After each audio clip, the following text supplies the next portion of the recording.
हे नुदों नुदों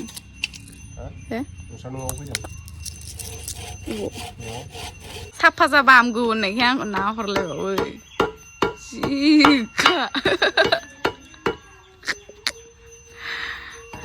hello everyone, welcome back to my YouTube channel. दोस्तों, आज मैं खेत पर काम करने जा रहा हूँ। देखो मेरा हालत कैसा हो गया। अभी मैं शादी भी हो चुका है। ये है मेरा वाइफ का नाम है हम्फी। बहुत ऐसे ही घर में बैठकर हंसी मजाक करता रहता हूँ मैं। और मेरा ये बेबी धनिष्का बसुमतारी। मामा हेलो, हाय बोलो, हाय हाय। मेरा नाम धनिष्का बसुमतारी है। बोलो। अभी ये कुछ भी बोल नहीं सकता क्योंकि ये अभी 5 मंथ चल रहा है। तो फेस अनबॉक्सिंग किया है कुछ दिन पहले, मैंने वीडियो भी बनाया था। और धनिष्का बसुमतारी का अभी बाल काटना है। यार देखो, सुली लंबा लंबा हो गया। उदालखौनो दोनो रोङा नै माबा हास'लाबायबायसो नै रागा जोंनानै जायैनि ना मामा नोंबो हमनो नै माबा जोजाबाय आथिङाव माबासो दां मोस्रोमसो जोदों खोमा खुगा गोलावल' जालायो नै बेना खामानि मावबा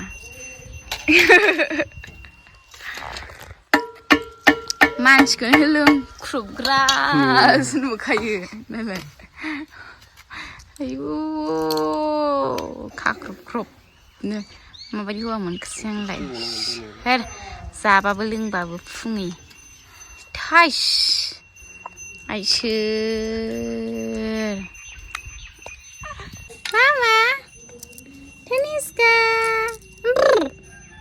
हे नुदों हे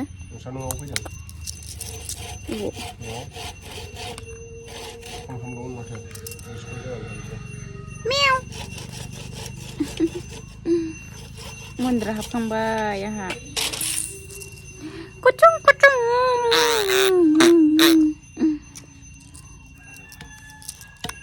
इस खुसेरना लाजोबबाय थोद मावजि बायदि जाबाय माथो नोंलाय इसे मावजि बायदि जाबाय माथो ना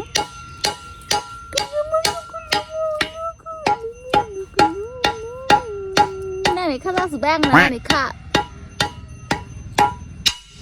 माबा नानिखाया मेकआप फुनबा दाफौबा खारो नामा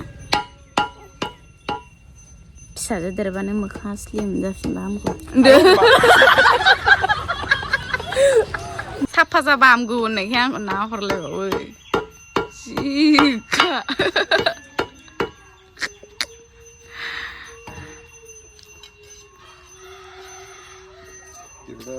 हिन्जाव लादों ना लादों खामानि मावनांदों हामदों साला हिन्जावफोरखौलाय जाहोनो होननानैसो लाबोखायो दा जिराय हौवाफोरा एसे नै बानलुआ जख्रेबथोंल' ना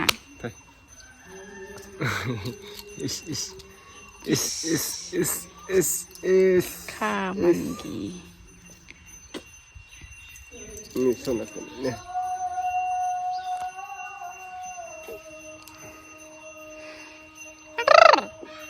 हरा जोङो ओइ थाथायखौ जागोन ने थाथायखौ खानायानो गोलाव जाजोब्बाय ओइलाय लेरख' आंसो जाजोबगोन एबार उनाव लाय इनि थाय होनला हानदा थाय इलाय नै ओइजों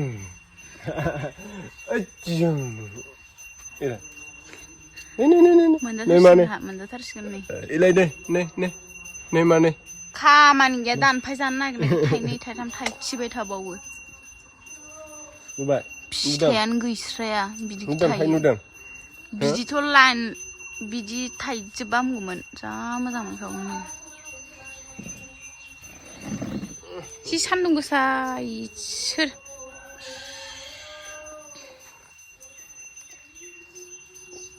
मारो ओइ खुरबना आथिखुदा गोलाव ना आथिखुदा छुआना हो अयो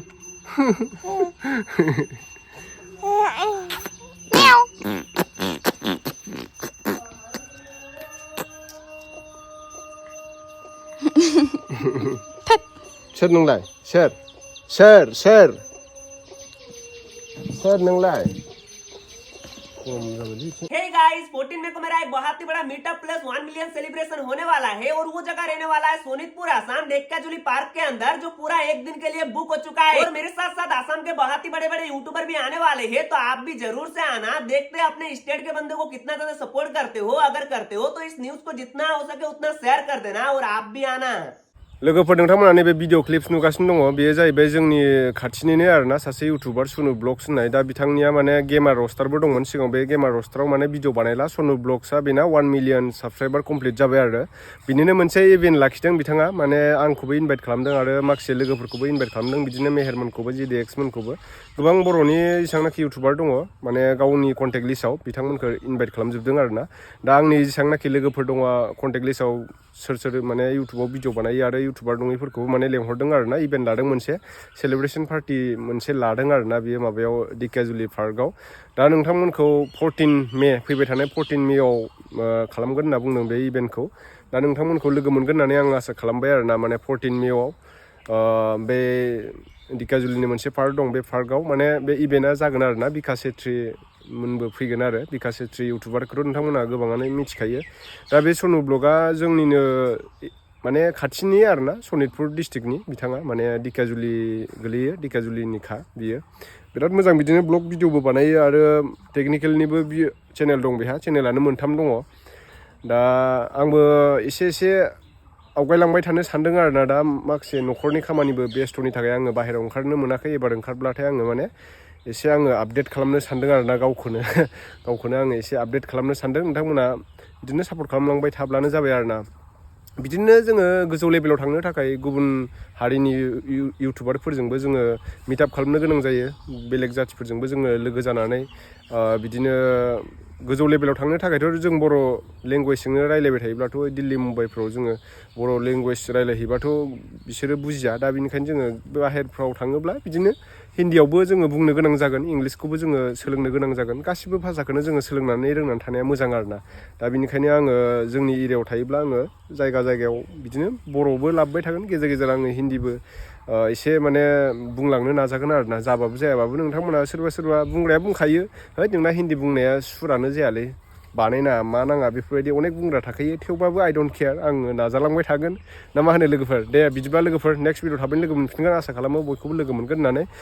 तो दोस्तों आप लोग जितना भी मेरा फ्रेंड्स है, सब्सक्राइबर है, मेरा दोस्तों है, तो ये जो वीडियो क्लिप्स दिखाई दे रहा है आप लोग, ये सोनू ब्लॉग का है। मेरा भाई है, वो सोनितपुर डिस्ट्रिक्ट का यूट्यूबर है। वो भी उनका चैनल अभी सोनू ब्लॉग जो चैनल है उनका 1 मिलियन सब्सक्राइबर कंप्लीट हो गया। कुछ इवेंट लिया है उसने।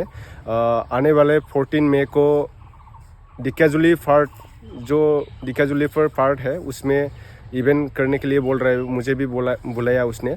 जितना भी मेरा कॉन्टेक्ट लिस्ट में जितना भी यूट्यूबर है, जितना भी सपोर्टर्स, जितना भी सब्सक्राइबर है, उन लोग को उसने इनवाइट किया है। तो हो सको मैं भी जितना मेरा दोस्त लोग, जितना भी फ्रेंड्स है, उन लोग को बुलाने के लिए कोशिश करता हूँ मैं भी। तो आई होप आप लोग भी आएगा उस इवेंट पर 14 मई को ढेकियाजुली पार्क पर, सोनितपुर डिस्ट्रिक्ट का है। ये जो सोनू भाई है बहुत दिल से बहुत अच्छा है। वो फैमिली ब्लॉग वगैरह बनाता रहता है, वो भी मेरे जैसे। लेकिन मैं अपना लैंग्वेज पर, बोडो लैंग्वेज पर डेली ब्लॉग बनाता हूँ। फिर भी मैं कोशिश करता हूँ हिंदी जितना सके उतना अच्छा बोलने के लिए। मैं बीच में ऐसे ही बोलता रहता हूँ कभी कभी दूसरा जगह पर जाने से। लेकिन अपना जगह में रहने से मैं अपना बोडो लैंग्वेज ही ज़्यादा यूज़ करता हूँ, क्योंकि अपना जगह पे, अपना गांव पर बोडो लैंग्वेज से ही ज़्यादा बात करना पड़ता है। इसलिए मैं दूसरा जगह में जाने से हिंदी बात करेंगे। तो आई होप आप लोग भी पसंद आता होगा मेरा वीडियो। क्या बोला तूने? किसी को भी आप बोडो है, आप नेपाली है, आप आसामी है, आप आदिवासी है, ऐसा दिल पर सोचकर बुरा सोचना नहीं चाहिए। कि सबको अपना भाई मानना चाहिए, तभी तो हम लोग आगे बढ़ सकता है। किसी को ऐसा मतलब दिल पर बुरा लग के आप असमी है, आप नेपाली है, आप बोरो है, आप राभा है, आप गारो है, ऐसा सोचने से कभी भी लाइफ पर सक्सेस नहीं हो सकता है दोस्तों। इसलिए हम लोग इस इवेंट पर मैं भी इन्वॉल्व होने के लिए मतलब मैं जितना सके उतना मेरा दोस्त लोग को मैं बुलाने के लिए कोशिश करता हूँ। तो ये जो मेरा दोस्त है, ये सोनू ब्लॉग यूट्यूबर है, ये मेरा आसपास का ही है, सोनीतपुर डिस्ट्रिक्ट का है, लेकिन उसका घर डिकाजुली पर है। डिकाजुली एग्जैक्ट लोकेशन तो नहीं बता सकता हूँ मैं किसी का यूट्यूबर का, वो अपना पर्सनल वो है, इसलिए नहीं बता सकता हूँ मैं।